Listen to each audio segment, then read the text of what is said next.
সায়রের room থেকে বেরিয়ে আসার সময় বেলা একবারও পিছন ফিরে তাকালো না।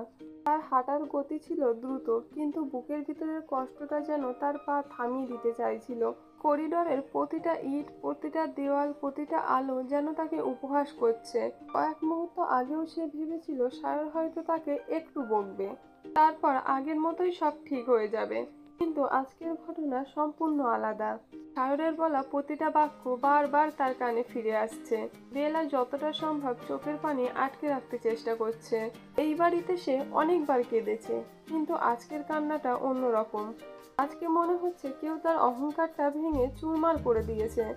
রুমে ঢুকেই সে দরজাটা ভিতর থেকে বন্ধ করে দিল। বইগুলো এক ঝটকায় বিছানার উপরে ছুঁড়ে ফেললো। মুহূর্তে সব শক্তি যেন শেষ হয়ে গেল। ধপ করে বিছানায় বসে পড়ল। তারপর চোখের কোণায় জমে থাকা অশ্রু আর আটকানো গেল না। বালিশটা বুকের সঙ্গে শক্ত করে জড়িয়ে ধরে ফুপিয়ে কাঁদতে শুরু করলো সে। আর বিড়বিড় করে বলতে লাগলো, আমি কি এতটাই খারাপ? আমি কি সত্যিই এত অভদ্র? আপনি আমার সাথে এমনভাবে কথা বলতে পারলেন সায়র ভাই? কাঁদতে কাঁদতে কথাগুলো বলছিল সে। বুকের ভিতরটা যেন ফেটে যাচ্ছে। সে নিজের কাজের জন্য অনুতপ্ত ছিল, কিন্তু তার থেকেও বেশি কষ্ট পাচ্ছিল এটা ভেবে যে সায়র রূপসার সামনে তাকে এতটা অপমান করলো। বেলা কখনো চায়নি সায়র তাকে অন্য সবার মতো দেখুক। সে সবসময় বিশ্বাস করত যতই বকুক না কেন সে সায়রের কাছে সবচেয়ে আলাদা। কিন্তু আজ মনে হলো সে সত্যিই অন্য সবার মতন একজন, বরং হয়তো তাদের থেকেও কম। সে বালিশে মুখ গুজে কাঁদতে থাকলো। অন্যদিকে বেলা রুম থেকে বেরিয়ে যাওয়ার পরই কয়েক মুহূর্ত দরজার দিকেই তাকিয়ে রইল রূপসা। তার মুখে কষ্ট আর অপমানের ছাপ স্পষ্ট হলেও মনের ভিতরে অদ্ভুত এক তৃপ্তির ঢেউ বয়ে গেল। বহুদিন ধরেই সে লক্ষ্য করেছে তাকে দেখলেই বেলার আচরণ বদলে যায়। কথায় কথায় খোঁচা, অকারণ বিরক্তি চোখে মুখে, অসহ্য এক বিরূপতা। সবই যেন রূপসার অজানা ছিল না। সে বুঝতে পারছিল বিষয়টা শুধু অপছন্দের মধ্যে সীমাবদ্ধ নয়, এর পিছনে আরো গভীর কোনো অনুভূতি লুকিয়ে আছে। আজ সেই রাগ, জেদ, অভিমান একসঙ্গে বিস্ফোরিত হলো। আর সবচেয়ে বড় কথা, সেই ঘটনার পর সায়র নিজেই বেলাকে কঠিন ভাষায় বকেছে। বাইরে থেকে বিষয়টা নিয়ে দুঃখিত হওয়ার অভিনয় করলেও ভিতরে ভিতরে ঠিক এই দৃশ্যটাই দেখতে চেয়েছিল রূপসা। তাই বুকের ভিতরে লুকিয়ে থাকা সেই তৃপ্তিটুকু কোনোভাবেই অস্বীকার করতে পারল না সে। এইসবই তো চেয়েছিল সে, তবুও মুখে সেসবের কোনো ছাপ রাখলো না, বরং দীর্ঘশ্বাস ফেলে নরম গলায় বলল, থাক সায়র, ও ছোট মানুষ, আমার জন্য ওকে এত বকতে হলো না। সায়র বিরক্ত গলায় বলল, ছোট মানুষ বলে সবসময় ছাড় দিতে হবে এমন কোনো কথা নেই। রূপসা নিচু স্বরে বলল, আমার খারাপ লাগছে, ও নিশ্চয় কষ্ট পেয়েছে। কথাটা বলে ভিতরে ভিতরে তার ঠোঁটের কোণে অদৃশ্য হাসি ফুটে উঠল। আজকের পর হয়তো বেলা কিছুদিন তার সামনে আসার সাহস পাবে না। সে আবার বলল, দেখলে, এখন আমি তোমাদের মাঝখানে ভিলেন হয়ে গেলাম। আমার জন্য তোমাদের ভাই বোনের সম্পর্ক খারাপ হয়ে যাক সেটা আমি চাইনি। সায়র কপালে হাত বুলিয়ে চুপ করে রইল। রূপসা উঠে দাঁড়ালো, আমি তাহলে যাই। আচ্ছা যা। দরজার কাছে গিয়ে আবার ফিরে তাকিয়ে বলল, প্লিজ পরে ওর সঙ্গে ভালো করে কথা বলো, রাগ করে থেকো না। সায়র শুধু মাথা নাড়ল। রূপসা চলে যাওয়ার পর অদ্ভুতভাবে পুরো রুমটা নিস্তব্ধ হয়ে গেল। সায়র ধীরে ধীরে চেয়ারে হেলান দিয়ে বসে পড়ল। একটা যেন ধীরে ধীরে মিলিয়ে যাচ্ছে, তার জায়গায় অন্য একটা অনুভূতি এসে বসেছে। সে চোখ বন্ধ করে বসলো। বেলা বেরিয়ে যাওয়ার মুহূর্তটা মনে পড়লো। মেয়েটা মাথা নিচু করেছিল, চোখ দুটো লাল, কাঁপছিল, কিন্তু এক ফোঁটাও অশ্রু তার সামনে পড়তে দেয়নি। সায়র দীর্ঘশ্বাস ফেললো। সে জানে বেলার ভুল হয়েছে, একটু বেশিই বড় ভুল হয়েছে, কিন্তু সে কি একটু বেশি বলে ফেললো ছোট্ট মেয়েটাকে? রূপসাকে যে কথাগুলো বলেছে সেগুলো কোনো কথা ছিল না। একজন মানুষকে এইভাবে অপমান করার অধিকার তার ছিল না। শিক্ষক হিসেবে সেই ভুলটুকু তাকে ধরিয়ে দেওয়ার দায়িত্ব তার ছিল। বলা কথা মুখগুলো মনে পড়তে বুকের ভেতরটা কেমন অস্থির হলো। ছোট্টবেলা থেকে বেলাকে সে চেনে, জেদি, দুষ্টু, ঝগড়াটে, মুখে যা আসে তাই বলে ফেলে। কিন্তু মেয়েটার মন যে কত নরম সেটা সায়রের চেয়ে ভালো আর কে জানে। একটু বকা খেলেই বাইরে মুখ ফুলিয়ে ঘুরে বেড়ায়, কিন্তু কিছুক্ষণ পর চুপি চুপি এসে আবার কথা বলে। আজ হয়তো আসবে না, আজ হয়তো সত্যিই অনেক কষ্ট পেয়েছে। তার ইচ্ছে করলো উঠে গিয়ে দরজায় নক করে বলুক, বেলা, কিন্তু নিজেকে থামিয়ে দিল, না না, আজ যদি গিয়ে তাকে মানিয়ে ফেলে তাহলে বেলা নিজের ভুল বুঝবে না। তার বোঝা উচিত সব সময় সব জায়গায় উল্টোপাল্টা কথা বলা উচিত না। খাবার সময় সবাই টেবিলে বসেছে, শুধু বেলা নেই। নাজনীন সুলতানা 3বার ডাকলেন, কোনো লাভ হলো না। শেষে দরজার সামনে গিয়ে বললেন, মা একটু ভাত খেয়ে নে। ভিতর থেকে মৃদু গলায় আওয়াজ এলো, খাবো না আম্মু, সারাদিন কিছুই ঠিক মতো খাসনি, খিদে নেই, খিদে পেলে খেয়ে নেব, তোমরা সবাই খেয়ে নাও। নাজনীন সুলতানা একটু আশ্চর্য হয়ে ফিরে এলেন। মেয়েটার আবার কি হলো? স্ত্রীর কাছে মেয়ের বিষয়ে শুনে বাসর খান অবাক হয়ে বললেন, বেলা ভাত খাবে না? এটা তো অসম্ভব।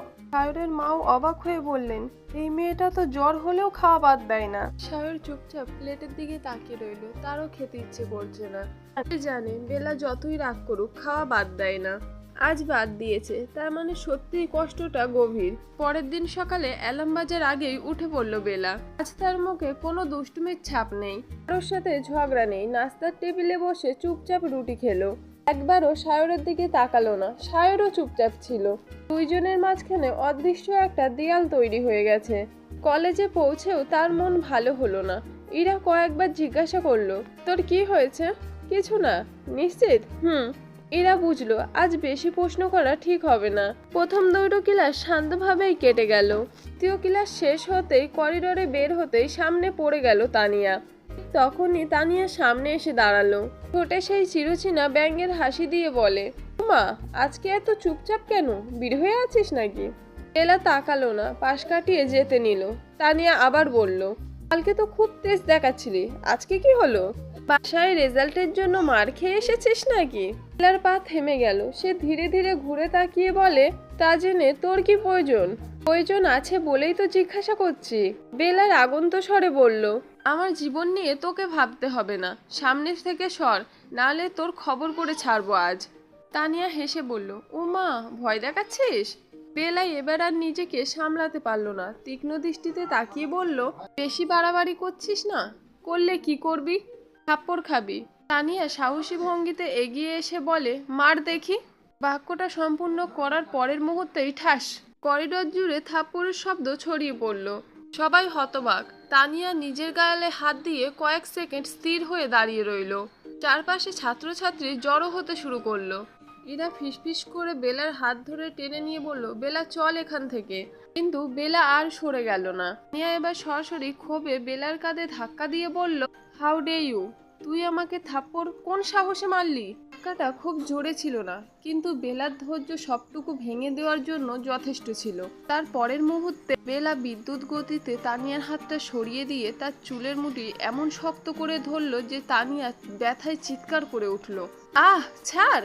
বেলার চোখ তখন রক্তবর্ণ। সে দাঁতে দাঁত চেপে বলল, অনেক সহ্য করেছি তোকে, আজকে উচিত শিক্ষা দেব। তানিয়া ছাড়ানোর চেষ্টা করলো, দুই হাতে বেলার কবজি ধরলো, কিন্তু কোনো লাভ হলো না। বেলার নরম হাত দুটো যেন আজ লোহার মতো শক্ত হয়ে গেছে। যত ছাড়ানোর চেষ্টা করছে বেলা চুলের মুঠি তত শক্ত করে ধরছে। তানিয়া বারবার করে বলছে, ছাড় বলছি। বেলা দাঁতে দাঁত চেপে বলল, আজকে ছাড়বো না। আমার সাথে লাগতে এসেছিলি কেন?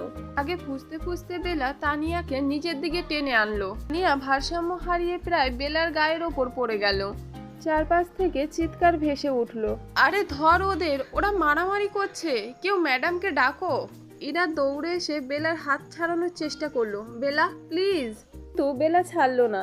তানিয়া এবার সাহস দেখিয়ে বেলার হিজাব ধরার চেষ্টা করল, কিন্তু বেলা সঙ্গে সঙ্গে তার হাতটা ঝটকা মেরে সরিয়ে দিল। পর আবার চুল ধরে এমন জোরে টেনে দিল যে তানিয়ার চোখ দিয়ে পানি চলে এসেছে।